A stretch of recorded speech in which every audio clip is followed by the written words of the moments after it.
자, 우리 첫 시간은 비문학 할게요. 처음 바삐 피고 34페이지 보면 됩니다. 오늘 사회문화 1번 지문이랑 넘겨보세요. 넘겨보시면 36페이지에 사회문화 2번 지문이 있어요. 그래서 1번, 2번 지문 두 개 들어갈게. 봅시다. 자, 해보자. 이게 이제 너희들하고 좀 많이 우리가 익숙한 내용이라 뭐 어렵지 않을 거야. 보자. 자, 1문단부터 가볼게요. 자, 우리 소비자들은 어떤 제품이나 서비스를 선택할 때 쉽사리 결정을 내리지 못한대. 자, 이를테면의 밑줄 쳐볼까? 이거 사례를 제시한 거야. 얘들아. 구체적 사례. 자, 기능은 만족스럽지만 가격이 비싸거나 반대로 가격은 만족스러운데 기능은 그렇지 않다거나 하는 경우를 들 수 있대요. 여러분들도 물건 살 때 그럴 수 있겠죠. 그죠?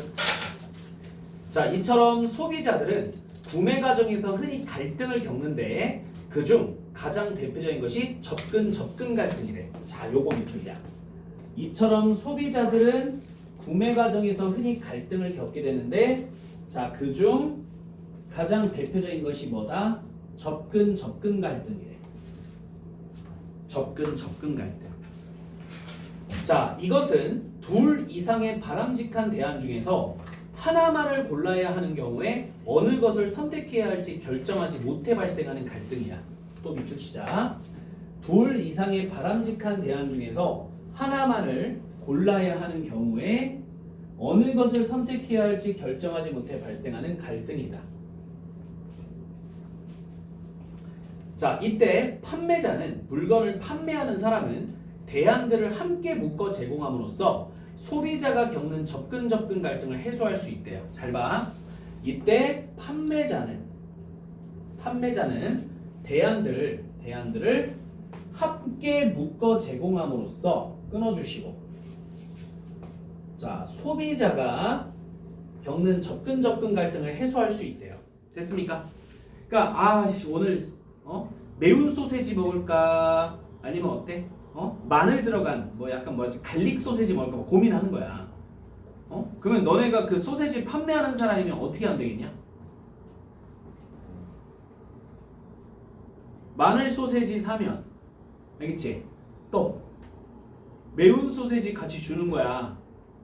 알겠죠? 1+1인데 1+1을 같은 제품으로 1+1 하는 거야? 교차 판매하는 거야? 너는 교차 판매 알지? 맞지? 그러니까 몰라. 편의점 가면 1+1인데 똑같은 제품을 1+1 하기도 하지만 다른 맛을 고를 수도 있거든. 알겠지? 그렇게 하면 당연히 소비자가 겪는 갈등 같은 게 해결이 되지 않겠어? 거기다가 2+1 하기도 하잖아. 얘들아 알지? 2+1. 두 개 사면 하나 더 주는 거. 그지? 그렇게 하면 결과적으로 판매자는 어때? 하나 팔 거를 몇 개 파는 거야? 두 개 파는 거야. 알겠죠? 어차피 안 팔려가지고 재고 쌓이면 어떻게 돼? 손해야 손해 아니야? 손해잖아. 그치? 어차피 재고 쌓이면 손해가 돼요. 보통 재고품 버려요. 여러분들 버리는 경우가 되게 많아요. 알겠지? 그러니까 이렇게 해서 소비자들이 겪는 접근 갈등을 해결할 수 있다는 거야. 자, 1문단 봐봐. 소비자들의 접근 갈등과 판매자의 해소 방법입니다. 자, 2문단 가볼게. 자, 2문단 갑니다. 그런데 다른 대안들을 함께 묶어 제공받지 못한 상태에서 하나의 대안만을 선택해야 했던 경우 소비자들은 선택하지 않은 대안에 대한 아쉬움 때문에 심리적으로 불편함을 느끼게 된대. 다시 한번 볼게. 다시 봐봐. 그런데 다른 대안들을 함께 묶어 제공받지 못한 상태에서 자, 요거 밑줄 쳐봐. 못한 상태에서 끊어주시고 딱 끊어야 됩니다. 하나의 대안만을 선택해야 했던 경우 끊어주고 자, 소비자들은 선택하지 않은 대안에 대한 아쉬움 때문에 심리적으로 불편함을 느끼게 된대. 그냥 불편함을 느끼게 되는 게 아니지. 다른 대안들을 함께 묶어 제공받지 못한 상태에서 하나의 대안만을 선택하면 다른 대안은 선택을 못하게 되잖아요. 맞죠? 그러니까 그거에 대해서 아쉬움과 불편함을 느끼게 된다는 거야. 자, 그다음 갑니다. 그래서 소비자들은 이러한 심리적 불편함을 없애려 하는데 이는 인지 부조화 이론으로 설명할 수 있대. 자, 이렇게 하자. 이렇게 화살표를 긋고 요거를 네모를 묶어주시고 별빛 치는 거야. 자, 심리적으로 불편함을 느끼게 된다 그랬어. 그래서 소비자들은 이러한 심리적 불편함을 없애고자 한다는 거야. 그 없애고자 하는 걸 뭐로 설명할 수 있다고? 인지 부조화 이론이래. 알겠지? 자, 이제 내려갑니다. 자, 인지 부조화 이론에 따르면 사람들은 자신의 생각과 태도가 자신이 한 행동과 서로 일치하기를 바라는데 그렇지 않으면 심리적 긴장 상태가 발생한다는 거예요. 뭔 말인지 알겠지? 이 물건을 사야 되는데 어떠한 이유로 이 물건을 살 수가 없어. 그러면 어때? 기분이 좋아 안 좋아? 안 좋고 불편하지. 맞아? 이게 뭐라고? 인지 부조화 이론이라고. 어렵지 않죠? 자, 갑니다. 이런 경우에 사람들은 긴장 상태를 해소하기 위해서 생각과 행동을 일치시키려 합니다. 자, 밑줄 쳐. 이런 경우에 사람들은 긴장 상태를 해소하기 위해서 생각과 행동을 일치시키려 한대. 자, 그렇다면 제품을 구입한 행동과 제품 구입 후의 자신의 선택이 최선이 아닐지도 모른다는 생각 사이의 부조화는 어떻게 극복할 수 있을까? 자, 이제 밑줄 치자. 그렇다면 제품을 구입한 행동과 제품 구입 후에 자신의 선택이 최선이 아닐지도 모른다는 생각 사이의 부조화는 끊어주고 어떻게 극복할 수 있을까? 이렇게 이제 보통 의문을 제기한 이유는 독자의 참여 유도, 독자의 호기심 유발, 알겠니? 이런 것들을 의도하는 겁니다. 자, 그럼 이 문단 가볼까요? 소비자의 심리적 불편함과 인지 부조화 이론에 대해서 설명한 게 이 문단인데요. 자, 이어서 3문단 가봅니다. 자, 3문단 봅시다.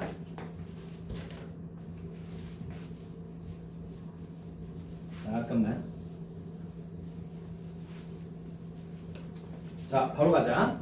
자, 인지 부조화 상태를 겪고 있는 소비자는 이를 해소하기 위해 선택하지 않은 제품의 단점을 찾아내거나 그 제품의 장점을 무시하기도 한대요. 자, 이런 거 많이 겪어봤을 거야, 얘들아. 인지 부조화 상태를 겪고 있는 소비자는 심리적 불편함이야. 그 심리적 불편함을 해소하기 위해 이를 해소하기 위해 끊어주시고 선택하지 않은 제품의 단점을 찾아내거나 그 제품의 장점을 무시하기도 한대요. 됐나요?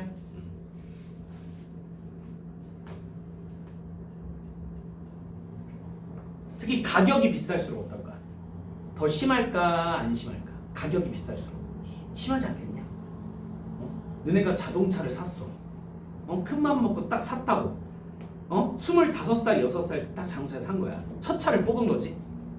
근데 검정색 할까 하얀색 할까 막 고민하다가 검정색을 했어. 그랬더니 뭐 가족이고 뭐 친구고 어쨌든 주변인들이 검정색 왜 하냐고.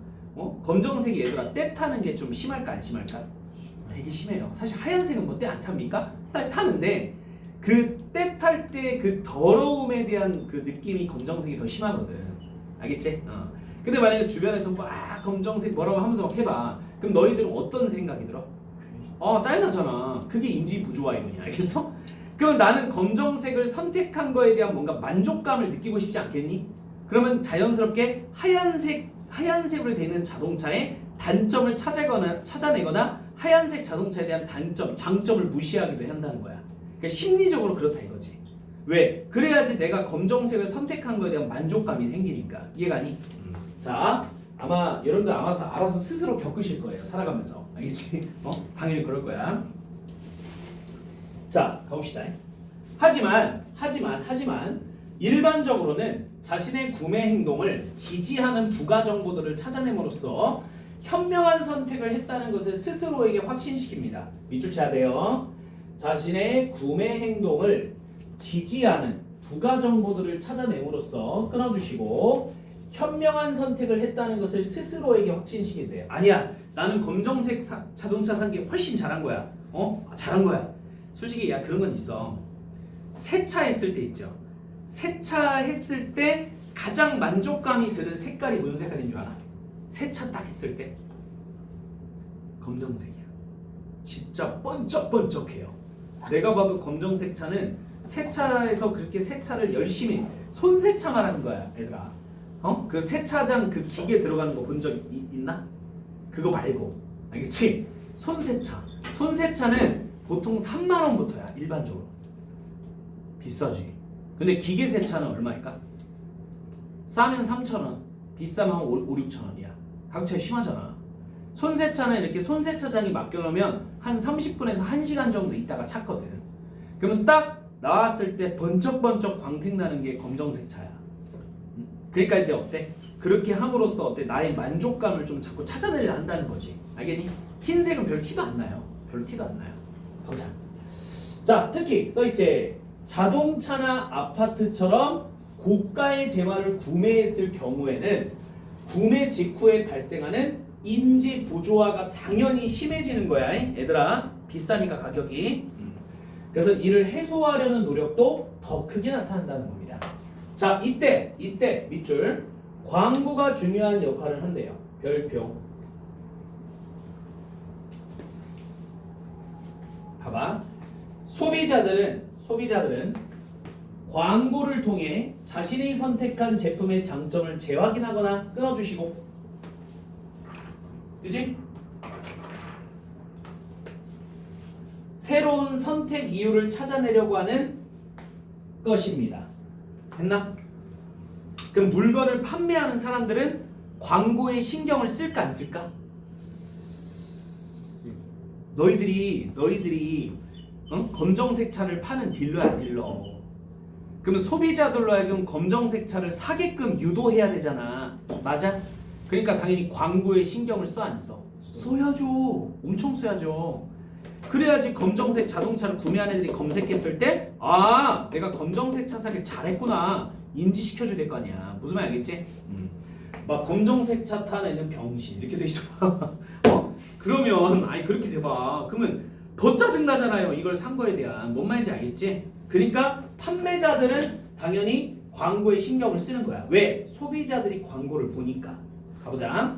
제품을 구매한 고객들을 대상으로 하는 광고는 전달할 수 있는 정보가 제한적인 매체보다는 많은 정보를 담을 수 있는 매체를 활용하는 것이 효과적이다. 별표. 당연하지. 여러분들이 어떤 광고를 하고 싶어요. 근데 구독자 한 100명, 그죠? 그리고 구독자 한 50만 명이야. 그럼 어디다 광고할래? 100명이다 할까 50만 명이다 할래? 50만 명이 해야지. 맞아? 그래야 효과가 있을 거 아니에요. 그러니까 그쵸? 유튜버들이나 이렇게 좀 인스타그램 놈들, 인플루언서들한테 기업들이 광고를 줘 안 줘? 주는 거예요. 그럼 걔네들이 그 광고비 먹어 안 먹어? 먹어. 그래서 큰 돈 버는 거야. 응? 그러니까 요새는 진짜 그지? 돈 버는 것도 참 다양해진 것 같아. 응? 우리 부모님 세대는 진짜 그냥 뭐였냐? 우리 부모님 세대는 공부, 대학, 그다음 뭐야? 취업. 알겠지? 굉장히 간단한 구조였죠? 간단한 구조였어요. 오케이? 아니면 공부, 전문직, 회계사 시험이 되든 뭐든지 간에 하여튼 시험, 그 다음에 취업. 근데 우리 세대는 좀 어떤 것 같아? 되게 다양한 거지. 그래서 다양해진 거야. 그러니까 내가 봐도 너희들이 그냥 어쨌든 학교 다니고 공부하고 대학 안 가는 거는 좀 아닌 것 같기도 해요. 왜냐면 그러니까 그건 신중히 선택해야 돼. 나중에 후회할 수 있어요. 나이 먹고. 뭔 말인지 알겠지? 그러니까 근데 대학을 가도 자 어디를 가야 될지에 대해서 특히 내가 무슨 직업을 선택해야 될지에 대해서 되게 심도 있게 고민하는 게 중요한 것 같아. 예전 부모님들보다는 우리 세대가 더 그죠? 너희들 세대 말하는 거야. 더 심각하게 고민을 해야 될 것 같아. 왜냐면 지금 완전 구조가 바뀌었어요. 무슨 말 알겠지? 그냥 야 근데 나는 대기업 가고 싶어. 이게 꿈이야. 이런 사람들은 단순하게 가도 돼. 공부, 대학, 취업. 알겠지? 왜냐면 대기업에서는 보통 아직도 어쨌든 학벌 안 볼까? 야 수많은 사람들이 그 기업에다가 뭘 내? 그죠? 이력서 내지. 그러면 일단 1차에서 뭐 보겠냐? 그치? 야 경력이 있어 애들 사람들이 신입사원 보는데 경력이 어디 있어? 아니면 뭐 그냥 딱 봤을 때 얘가 무슨 수상 뭐 이런 게 있나? 학교 안 보겠어? 무조건 보지, 그지? 그러니까 결과적으로는 뭐 난 대기업이 꿈이다. 뭐 그런 거는 그러겠지만, 만약에 꿈이 좀 독특하잖아? 그럼 꼭 대학은 무조건은 아닌 거지. 그러니까 대학을 가도 어딜 가야 될지에 대해서 되게 심도 있게 고민하는 게 중요한 것 같아요. 우리 세대는 알겠죠? 다시 가봅시다. 자, 4문단 갑시다 이제. 소비자들이 구매 이후에 광고를 탐색하는 것은 인지 부조화를 감소시키고자 하는 노력이다. 아, 중요한 거 나왔어요. 소비자들이 구매 후에 광고를 탐색하는 것은 인지 부조화를 감소시키고자 하는 노력인데, 여기까지 됐죠 지금? 이거 알아야 돼 꼭 얘들아. 이거. 자, 기업 입장에서는 기업은 판매자다. 기업은 판매자야, 판매자. 판매자 입장에서는 다른 효과들을 가져오기도 한대. 나오네 옆에. 바로 구매 이후의 광고는 제품을 구매한 소비자들에게 자신의 구매 행동이 옳았다는 확신이나 만족을 심어주기 때문에, 자 중요한 거, 구매 이후의 광고는 여기 회사의 이미지를 높이고 브랜드 충성심을 구축하는 데 크게 기여합니다. 됐습니까? 화장품을 샀어요. 발랐어. 한 달 발랐어. 와, 피부가 막 광이 나. 예를 들어. 그래서 검색을 해봤죠. 응? 그랬더니 알바인지 뭔지 모르겠지만 어쨌든 그 제품에 대해서 효과를 봤다는 후기가 막 넘쳐나. 그러면 너희들 우리 무슨 생각했어? 이거 검색해보면 우리는 무슨 생각했냐? 역시 잘 샀구나. 알겠지? 그래서 회사들이 알바도 많이 쓰는 거야. 알겠지? 너네 알바 이런 거 본 적이 있어? 구매 이후에 후기 써주면, 좋은 후기 써주면 뭐 서비스로 뭐 주는 거. 음식점에서 많이 볼 수 있지 않냐? 리뷰 이벤트? 해봤어? 리뷰 이벤트? 한 번도 안 해봤어? 나중에 해봐. 괜찮아. 리뷰 이벤트에서 그냥 영수증 찍고 네이버에다 딱 해서 글 써주면 아이스크림 같은 거 주잖아. 나는 항상 하거든. 기왕 먹는 거. 그죠? 그럼 거기다가 욕 쓸 수 있냐 얘들아? 뭐라고 써야 돼? 거기다가 졸라 맛없습니다 이런 쓰면 되냐고. 응? 그러니까 약간 사실 리뷰도 100% 약간 좀 뭐는 없냐? 100% 진실 아니야. 가끔 보면. 왜냐면 리뷰 이벤트로 뭘 이렇게 자꾸 주니까 사람들이 쓸 때 객관적으로 좀 쓰기가 어렵긴 해요. 아무튼 간에 다시, 그래서 회사들 기업들은 그지 당연히 구매 이후에 광고 같은 걸 하게 되는 거야. 리뷰 이벤트 같은 거야. 리뷰 이벤트. 알겠지? 자, 따라서 구매 이후의 광고는, 자 밑줄 차대. 따라서 구매 이후의 광고는 재구매를 유도하거나 그리고 긍정적 입소문을 확산시켜 광고의 효과를 극대화할 수 있습니다. 알겠죠? 자, 따라서 기업은 제품을 판매한 이후에도 소비자와 제품의 우호적 관계가 유지될 수 있도록 지속적으로 광고를 노출할 필요가 있다는 거예요. 오케이? 그래야지 이 사람이 이 물건을 계속 사겠죠. 됐습니까? 자, 그러면 여기 보세요. 이제 여기 제대로 질문하기 쪽 봐봐. 자, 채워보자. 1번. 소비자가 둘 이상의 바람직한 대안 중에서 어느 것을 골라야 할지 결정하지 못할 때 발생하는 갈등을 뭐라 그러죠? 접근 갈등이라 써주세요. 접근 갈등.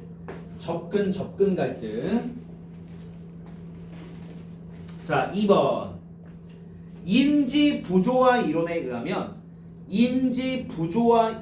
의하면 소비자는 심리적 긴장 상태를 해소하기 위해 생각과 행동을 일치시키려 한다는 거야.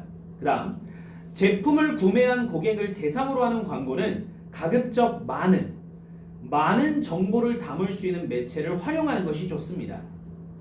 자, 그다음, 제품을 구매한 소비자들에게 회사 이미지를 높이고 긍정적 입소문을 확산시킬 수 있는 광고는 구매 후 광고예요. 구매 후 광고. 리뷰 이벤트 같은 거. 구매 후 광고. 자, 1, 3, 4 한번 풀어보세요. 일단 한번 먼저 해봐 너희들이.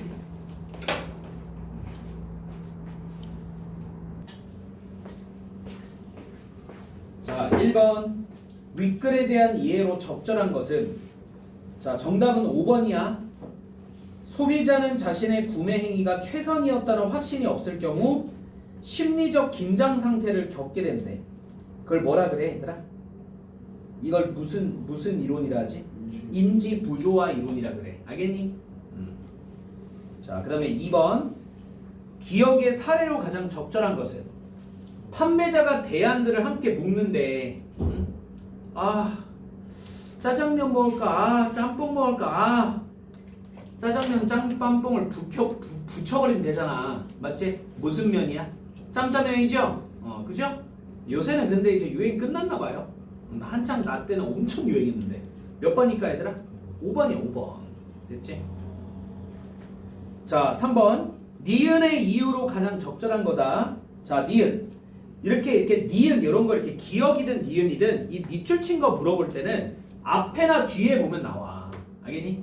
그럼 니은의 앞에 봐볼래? 니은의 앞에 소비자들은 광고를 통해 자신이 선택한 제품의 장점을 재확인하거나 새로운 선택 이유를 찾아내려고 하는 것이다. 그래서 제품을 구매한 고객들을 대상으로 하는 기업의 광고는 전달할 수 있는 정보가 제한적인 매체보다는 많은 정보를 담을 수 있는 매체를 활용하는 것이 효과적이래. 오케이?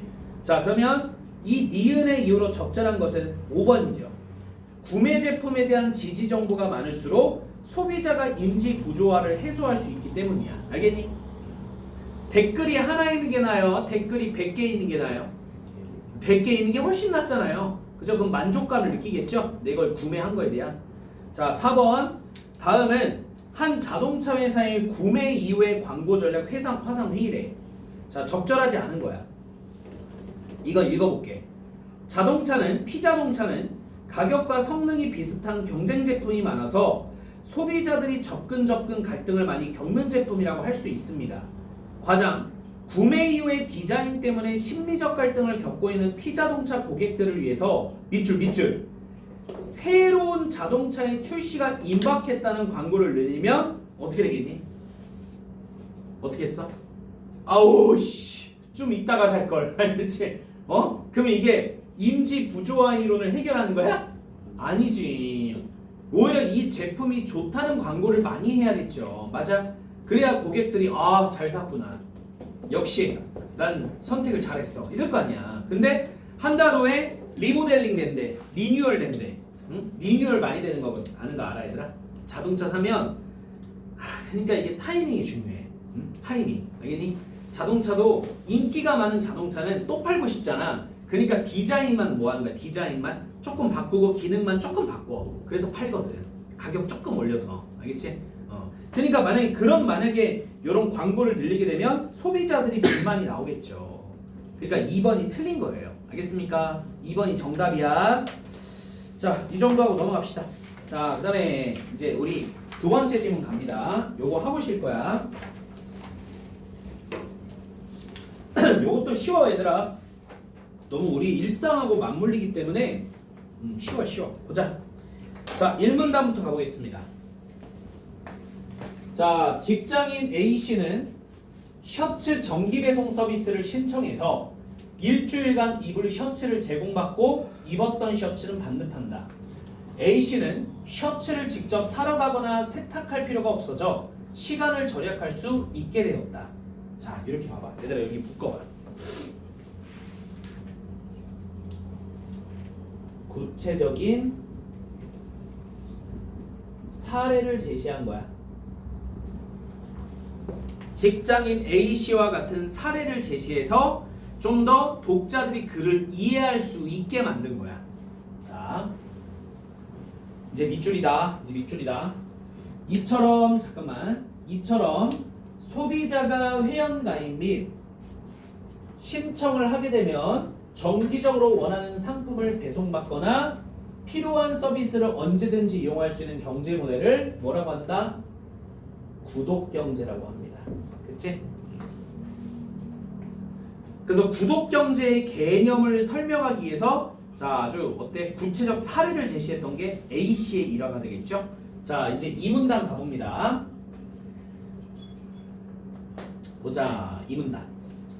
신문이나 잡지 등 전기 간행물에만 적용됐던 구독 모델은 최근 들어 그 적용 범위가 점차 넓어지고 있대. 밑줄 치자잉. 구독 모델은 최근 들어 그 적용 범위가 점차 넓어지고 있다. 일단 자, 이로 인해 사람들은 소유와 관리에 대한 부담은 줄이면서 필요할 때 사용할 수 있는 방식으로 소비를 할 수 있게 되었대. 자, 밑줄 치자. 사람들은 소유와 관리에 대한 부담은 줄이면서 필요할 때 사용할 수 있는 방식으로 소비를 할 수 있게 되었대. 즉 이걸 우리가 압축하면 뭐라고 하는 줄 알아? 합리적 소비야. 뭐라고 얘들아? 합리적 소비라 그래. 자, 이러한 구독 경제에는 크게 세 가지 유형이 있대. 자, 그러면 그 뒤에 무슨 내용 나오겠어? 첫 번째, 두 번째, 세 번째. 오케이? 세 가지 모델이 나오겠네. 반드시 시험에 나오겠죠. 자, 먼저 첫 번째 유형은 정기 배송 모델. 자, 여기 숫자 1 써놔. 월 사용료를 지불하면 칫솔, 식품 등의 생필품을 지정 주소로 정기 배송해 준대. 진짜 혼자 사는 직장인한테는 짱 아니냐? 자, 그다음 두 번째 유형은 무제한 이용 모델. 자, 숫자 2 써놔요. 정액요금이 뭐예요? 여러분들 정액요금이 뭐야? 간단한데 정해진 액수 월 4,000원, 월 6,000원. 넷플릭스 알죠? 넷플릭스 알겠니? 자, 월 정액요금을 내고 영상이나 음원, 각종 서비스 등을 무제한 또는 정해진 횟수만큼 이용할 수 있는 모델이야. 알겠니? 자, 그 다음 세 번째 유형은 장기 렌털 모델. 동그라미 3번. 렌트카. 오케이? 자, 렌트카. 구매에 목돈이 들어 경제적 부담이 될 수 있는 특히 뭐? 자동차 등의 상품을 월 사용료를 지불하고 이용하는 것을 말한대. 오케이? 쌤도 내 인생 첫 차가 20대 후반이었거든요. 처음에 살 때 자차라 해가지고 그냥 구매했어요. 구매. 진짜 제일 후회합니다. 그렇죠? 제일 후회해요. 그래서 지금은 그러니까 이거 한 7년 탔거든 얘들아. 그래서 지금 뭐냐면 장기 렌트로 바꿨다. 장기 렌트. 그러면 장기 렌트카인데 한 5년 정도를 타고 5년 탄 다음에 반납하는 거야. 그 회사에다 반납하는 거거든. 왜 바꿨냐면 이걸 하면 있잖아. 일단은 보험비가 안 들어. 물론 월 렌트료에 조금 포함되어 있긴 해. 그래도 내가 개인적으로 보험료를 내는 것보다는 싸. 그리고 세금 안 내. 자동차도 세금 낼까 안 낼까? 내요. 1년에 2번 내요. 세금 안 내. 그리고 내가 여기서 자동차 보험이라는 걸 안 낸다는 거지. 이걸 안 낸다는 거야. 자, 그리고 또 뭐 할까? 서비스가 좋아요. 서비스. 딱 그냥 전화하면 그 직원이 이제 우리 집에 딱 와가지고 주차장에서 모든 서비스를 해주고 가. 서비스가 무지하게 좋아요. 또 뭐가 있을까? 하여튼 뭐 기타 등등등. 하여튼 뭐 마음에 드는 게 너무 많더라고. 근데 최악의 단점이 뭔지 알아? 누군가에게는 최악의 단점이 있을 수 있고 누구한테는 최악의 단점이 아닐 수도 있거든. 번호판이 있지. 번호판이더라. 번호판에 하, 허, 호 이런 게 돼 있어. 하자, 허자, 호자 이런 게 들어가면 무슨 카라는 뜻일까? 렌트카라는 거야. 그래서 약간 가오충들 알아? 가오충? 허세충 알죠? 허세충 그죠? 이런 애들은 못해. 쪽팔린다는 거야. 응? 근데 내가 나이가 지금 40에다가 애가 둘인데 무슨 가오를 부리겠냐? 응? 그래서 과감하게 와이프랑 얘기해서 이거로 바꿨어요. 물론 이때는 나도 조금 허세충이었어요. 왜냐면 요거 산 게 벤츠 탔거든. 한 1억 2천짜리 샀어요. 살 때. 그래서 이때는 좀 허세를 부리다가 미친 짓이라는 걸 느꼈어. 얘들아. 미친 짓이라는 걸 느꼈어. 왜냐면 이건 뭘 사실 경험을 해봐야 돼요. 딱 사자마자 한 달 후에 7, 8천으로 떨어져. 자동차는 소모품이기 때문에 타는 순간 중고차야. 뭔 말인지 알겠지? 타는 순간 중고차야. 가격이 3분의 2로 줄어버려. 그리고 좀 오래 타면 어때? 더 줄어. 그래서 합리적인 선택을 잘하는 애들은 잘 알아본 다음에 중고차를 사. 1년 정도 된 중고차 사면 1억짜리, 예를 들어 1억짜리 차도 한 5, 6천에 사요. 그러니까 나도 그렇게 할 걸 그랬어. 못 탄다고 그렇게 새 차를 사가지고 사자마자 바로 중고차인데. 응? 그러니까 어떻게 생각하면 굉장히 어때 좀 아까운 돈을 다 날린 거지. 그래서 이제 다시는 합리적이지 않은 소비를 안 할 것이다. 그래서 합리적 소비를 할 것이다 생각해서 이제 요렇게 나는 죽을 때까지 이걸 쓸 겁니다. 알겠죠? 죽을 때까지. 그리고 얘들아 맞다. 이거 절세도 돼.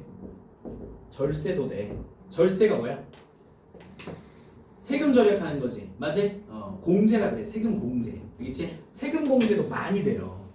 그러니까 내가 1년 안에 낼 세금 있잖아. 거기서 어때? 몇백만 원이 딱 어때? 절감돼.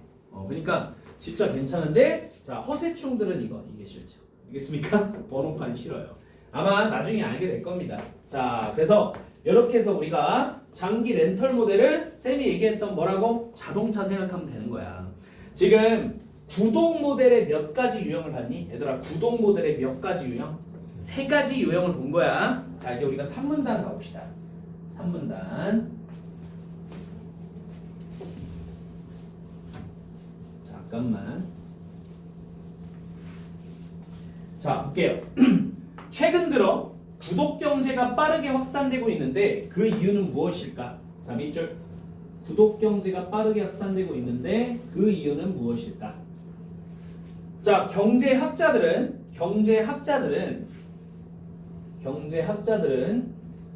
구독 경제의 확산 현상을 합리적 선택 이론으로 설명한대요. 자 경제 활동을 하는 소비자가 주어진 제약 속에서 자신의 효용을 최대화하려는 것을 합리적 선택이라고 합니다. 다시 뭐라고요? 주어진 제약 속에서 자신의 효용이 만족감이야 얘들아. 만족감을 최대화하려는 것을 합리적 선택이라고 하겠죠. 이때 효용이란 소비자가 상품을 소비함으로써 얻는 뭐다? 만족감을 의미합니다. 됐지? 자 소비자들이 한정된 돈으로 최대한의 만족을 얻기에 노력한 결과가 구독경제의 확산으로 이어졌다는 거야. 자, 구독경제의 확산이 이어졌다는 거다. 뭐가 얘들아? 합리적 선택이. 알겠니? 합리적 선택 때문에 뭐가 나타났다? 구독경제의 확산이 나타났다. 이것은 최근의 소비자들이 상품을 소유함으로써 얻는 만족감보다는 상품을 사용함으로써 얻는 만족감을 더 중요시한다는 것을 보여준다고 할 수 있다. 자, 요렇게 상품을 사용함으로써 얻는 만족감을 더 중요시한다는 것을 보여준다고 할 수 있다. 자, 여기 3문단입니다. 이제 4문단 가보자. 자, 구독경제는 소비자의 입장에서 소유하기 이전에는 사용해보지 못하는 상품을 사용해볼 수 있다는 장점이 있대요. 자, 밑줄 쳐야겠네. 구독경제는 소비자의 입장에서 소유하기 이전에는 끊어주시고 사용해보지 못하는 상품을 사용해볼 수 있다는 뭐가 있다? 장점이 있대요. 자, 먼저 구독경제를 이용하면 값비싼 상품을 사용하는데 큰 비용을 들이지 않아도 되고 예를 들어 봐봐 장기 렌트 예를 들어 한대 차값이 5천만 원이야. 근데 5천만 원을 한 방에 지불할 수 있는 사람이 솔직히 얼마나 되겠니? 그지 않아? 그러면 5천만 원을 뭐 하는 거야? 월로 나눠서 내는 거야. 뭔 말인지 알겠니? 보증금을 먼저 내. 보증금. 그리고 보증금이라는 액수를 많이 내면 낼수록 월 렌트 사용료는 줄어. 알겠니? 무슨 말인지 알겠지? 그래서 쌤 차가 지금 여 바꾼 차가 5,800만 원이거든. 그래서 여기에 내가 보증금을 2,500을 넣었어. 보증금은 나중에 돌려받는 돈이야. 알겠지? 그리고 월 55만 원씩 내. 뭔 말인지 알겠지? 그러면 5,800만 원을 한 방에 내는 거 되게 부담스럽잖아? 근데 이렇게 해가지고 어때? 큰 고가의 상품을 자 이렇게 구독경제죠. 큰 고가의 상품을 큰 비용을 들이지 않아도 되고 자 요걸 요렇게 한번 사용해 본다는 거죠. 쉽게 말하면 자 이어서 간다. 또 상품 구매 행위에 들이는 시간과 구매 과정에 따르는 불편함 등의 문제를 해결할 수 있습니다. 알겠죠? 자 실제로 실제로 차를 살 때 굉장히 불편한 게 많아요. 여러분들 무슨 말인지 취득세, 등록세 이런 거 내야 돼요. 그리고 막 서류도 막 써야 돼. 이건 어떨 거 아니? 금방 끝나요. 알겠지? 무슨 말이겠지? 그러니까 요거 생각하면 편한 거야. 다시 구독경제가 아까 3개였지. 3개 중에서 아까 렌터카 있었어. 렌터카. 자, 구독경제를 이용하면 값비싼 상품을 사용하는데 큰 비용을 들이지 않아도 되고 상품 구매 행위에 들이는 시간과 구매 과정에 따르는 불편함 등의 문제를 해결할 수 있다는 거야. 알겠니? 오케이. 자, 그리고 생산자의 입장에서는 상품을 사용하는 고객들의 정보를 수집하고 이를 통해 개별화된 서비스를 제공해서 고객과의 관계를 지속적으로 유지할 수 있고 또 매월 안정적으로 매출을 올릴 수 있다는 장점도 있습니다. 됐나요? 그러면 잘 보면 구독경제의 소비자의 입장에서의 장점과 생산자의 입장에서의 장점이 나와 있는 거죠? 자, 이제 좀 밑줄 칠 거야. 자, 이렇게 딱 따라서 밑줄 쳐봐. 자, 큰 비용을 들이지 않아도 되고 또 시간과 구매 과정에서 불편함의 문제를 해결. 이해가 됐니? 자, 그리고 웬만하면 다른 좀 색깔로 하는 게 좋아. 생산자의 입장이야 이번에는.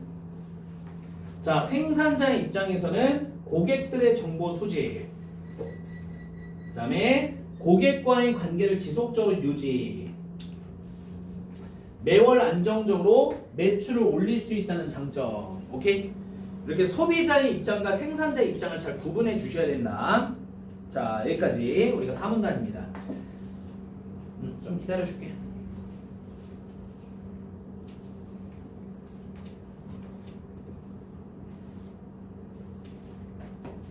자, 다 했으면 마지막 5문단 봅시다. 마지막 5문단.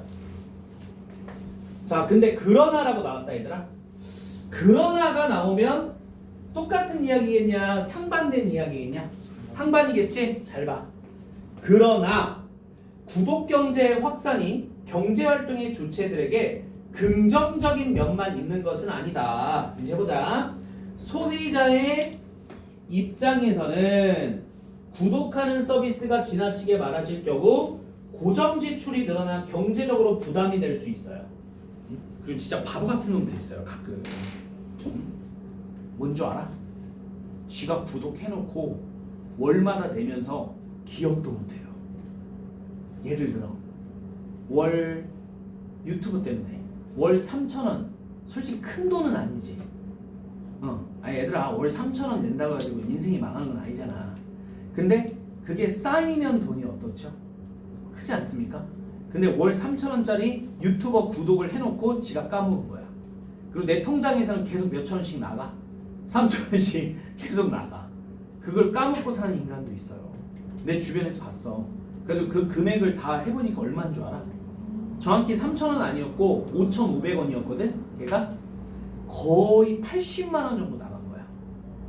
그런 애도 있다니까. 어때? 그런 사람들 얘기 들으면 어떤 느낌 들어? 병신 같지 않아요? 아니야? 이해돼? 야, 그러니까 우리는 그런 소비를 하면 안 돼. 알겠지? 무슨 말인지 알겠죠? 만약에 내가 그거를 꼭 보고 싶어서 구독 경제를 했어. 한 달에 5,500원짜리 유튜브 서비스를 이용했단 말이야. 그러면 그 5,500원 뽕을 빼야죠. 알겠습니까? 그 이상을 먹어야 될 거 아니야. 무슨 말이겠지? 그러니까 그런 것처럼 봐봐. 구독하는 서비스가 지나치게 많을 경우 고정 지출이 늘어나서 부담이 될 수도 있다는 거야. 자, 두 번째. 생산자의 입장. 생산자의 입장에서는 상품이 소비자에게 만족감을 주지 못하거나 고객과의 관계를 지속적으로 유지하지 못할 경우 구독 모델 이전에 얻었던 수익에 비해 낮은 수익을 얻는 경우도 있대요. 별표.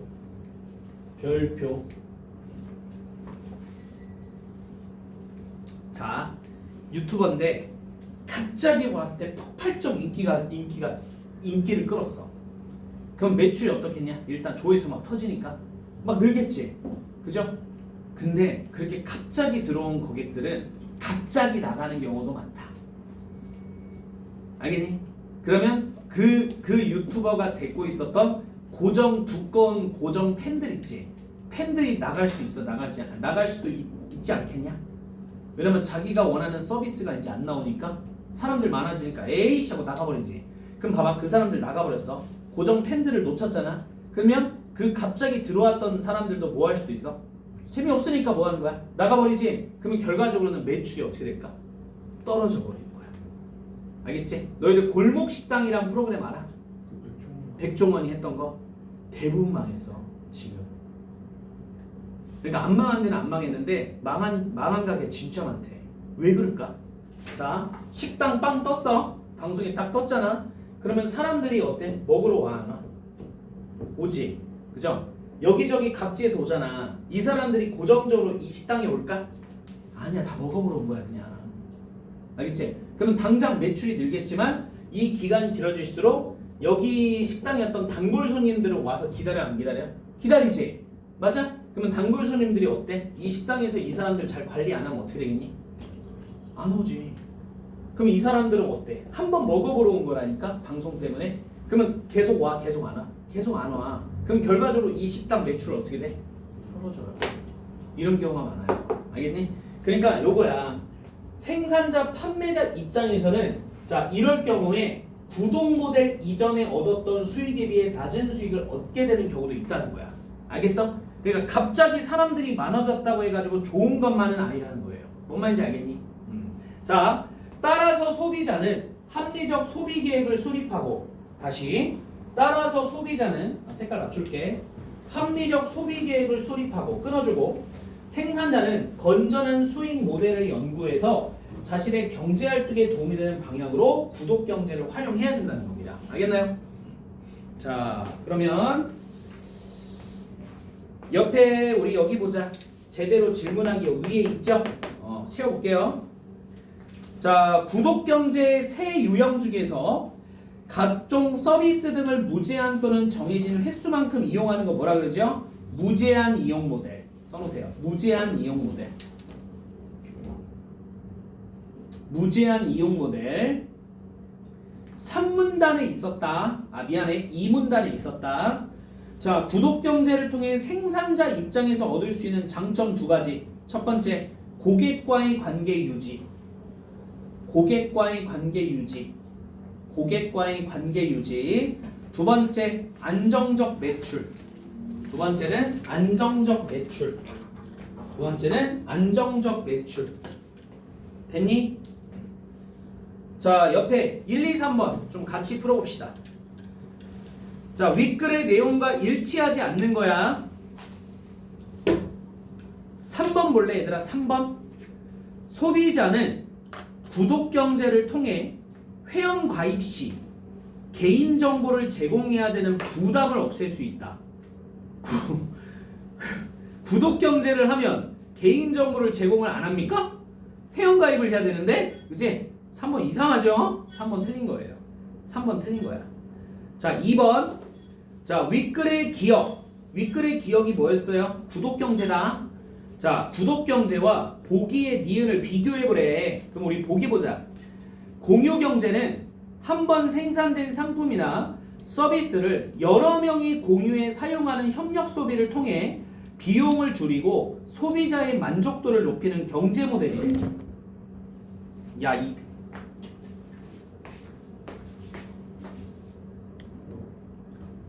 조심해. 자, 큰일 날 뻔했잖아. 자, 그 다음. 자, 이어서 갑니다.